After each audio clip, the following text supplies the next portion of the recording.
Hello, welcome to KJ Badminton's Parental Coffee Talk. Now that you have decided to set a goal for your kid, what's next? What to be expected? Number one, we gotta make sure that the ecosystem is developed. What do you mean by the ecosystem? The parent, yourself, is ready to commit. Number two, is the kid wants to do it. I assume you already have that support. And of course, number three, is the coach. You need to find a coach.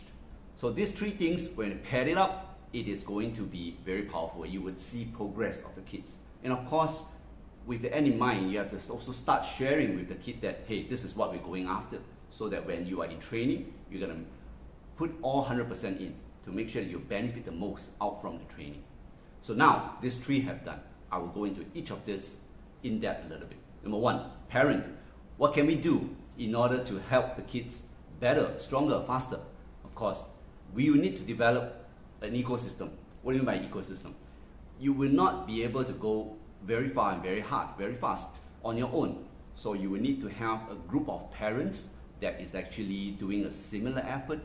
You can easily find them in a training center. Usually when they send young kids, especially age that's below 12, to the badminton training, some parents will be staying around to watch how the training is going on. So take that opportunity, seize the opportunity to go talk to them and find out, hey, what's going on, what are the experiences that they can share, what are the stories that they can tell, which are the coach that they think, hey, is making an impact, where do they go for sparring, how do they plan to go into tournament, which are the tournaments is available in your area. So talk it out, share, don't be shy, and that is your job. That is being parent. That's extremely important. You have to have informative environment for you to make decision, choose and make a best decision for the kids. So that part of it, it's all on you. Take the opportunity. Of course, number one, that's very important at a training center. Other places that you can actually go after is also during tournaments. You can actually go talk to the people around, the parents around.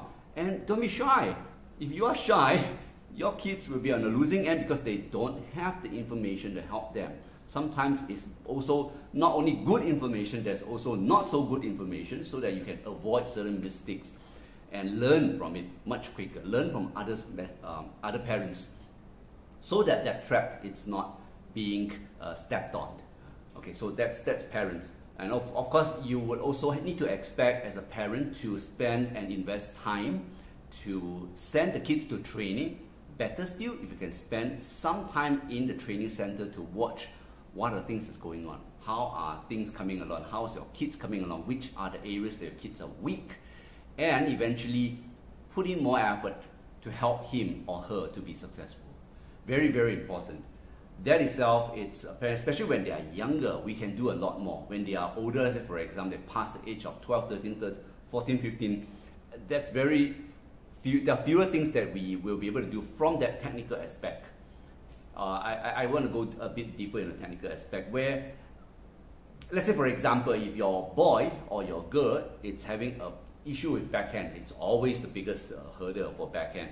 And especially when they're young, you would want to understand how to get it right, and that itself requires training. Once you master the techniques, you need a lot of practice. So I would urge you to, gather a box of old shutters.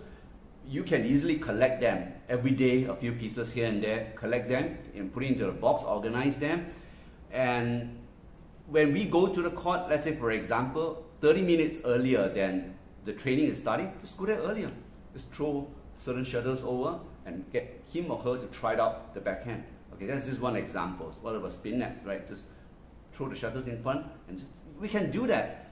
It's all about muscle memory. Just the more that you do for kids, the better or the quicker they can actually master certain actions that they will need to do. Lobbing, right? So anything that you felt the kid will need more time to invest into.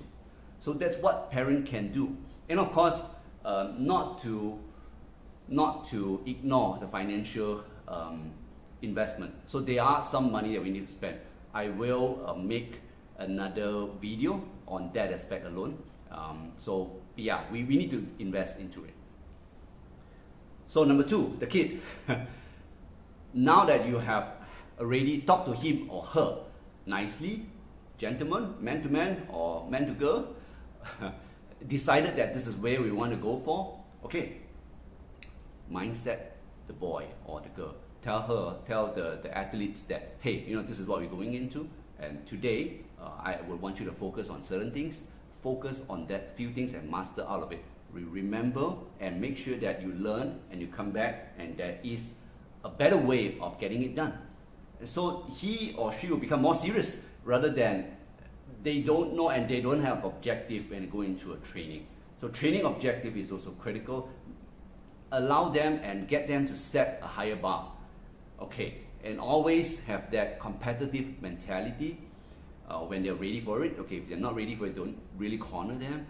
Example, if you have a group of friends that's always play together and you always play games, A, B, and C, let's just call, and you are benchmarking yourself against A or B against C. Have them to benchmark and say, okay, yeah, this player is actually stronger than me. Good, we have stronger players in the pool. Now I will want to improve and looking at the weaknesses of the kid and try to help them out. Eventually, after a few weeks, go try again, play with player A.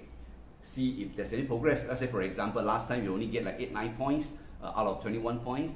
Now you maybe get 12, 13, 14 points. Eventually come to a point that, hey, you can actually overtake player A. Then player B, player C. Have that self-challenge mindset to make sure that the kid is understanding the need of winning the game, the need of analyzing the game, right, on why and how to become better. Okay, so those are mindset, right? It's always mindset. That's number 2 for the kid. And of course for the coach, it's very, very critical to get the right coach for their journey. I strongly believe there's no bad coaches in this world. I strongly believe that. And of course, it's about if we can click the player with the coach, number 1. And coaches normally would have, in the market, the coaches normally would have their specialized skills, specialized age group that they worked on. And you see that, hey, you know what, at this age, this coach is doing so well. Most of the players from this coach will make it into far into the tournament. Okay, and of course when the kids grow older from, let's say for example 7, 8, 9 to 11, 12, you will realize that, hey, this group of coaches, players make it further, and eventually the other group.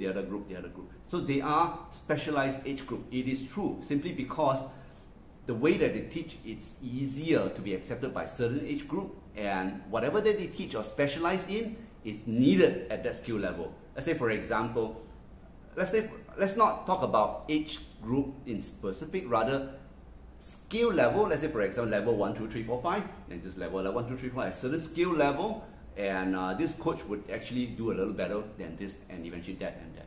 Okay, so easier way to identify is talk to the parent. Just talk to the parent. You would realize and bring your kid to try it out, right? To see, hey, what's best for them. Understand, or at least been there once, try out the training. Does it make sense? Does it make any difference? Does it click? And other consideration, right? So don't hide at one corner and ignore the ecosystem. That's what you cannot afford to do. So I really urge the parents to create the ecosystem well, to be very informative, so that you actually move forward quicker, be informed on what's going on around, and plan for the next stage. Thank you very much. If you have not done so, please help me to subscribe, smash that like button, and share the video so that other parents can actually grow together. Remember, we cannot grow on our own. Just like the society here, we cannot be ourselves and live really well. We need to have an ecosystem, and all the parents will have to grow together, the kids will have to grow together, then we become strong. Thank you very much. Talk to you next time.